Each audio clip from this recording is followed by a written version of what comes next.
Let me tell you about another man named Dawood alayhi salam. We all know Dawood.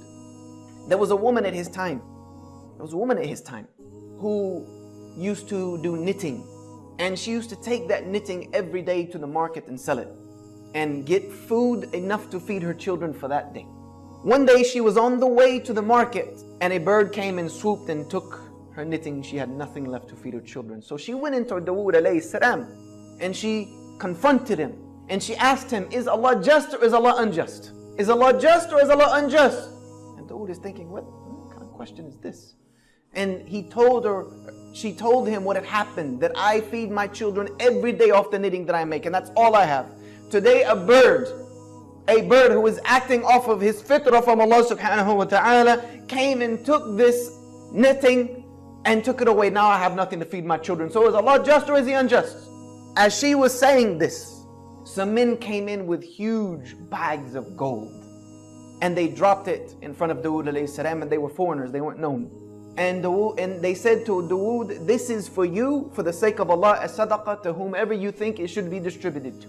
And Dawood is asking them, what's the story here? You know, there gotta be a story behind this. Why are you here with this large amount of money? They said that we are merchants by trades, and we were traveling across the sea. And a huge storm came and broke the sail on our ship, and we were just being tossed about in the ocean.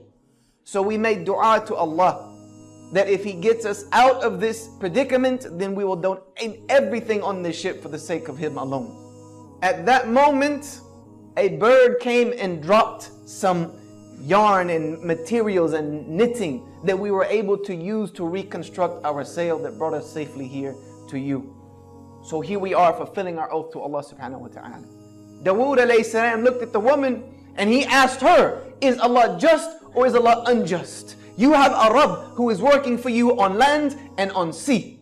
Is Allah just or is He unjust? And he gave it all to her. You see, sometimes the plan of Allah doesn't seem to be working. Sometimes it seems as if everything's against us. Sometimes we may even question the plan of Allah, like, Ya Allah, why me? What are you doing to me? What have I done to deserve this? What has this ummah done to deserve the travesty and the tragedy that is going through right now? This is what we ask many times, and I know we've all become susceptible to it at some point in life. Sometimes we can't see it. Sometimes it doesn't seem like it's working. But Allah subhanahu wa ta'ala has a plan.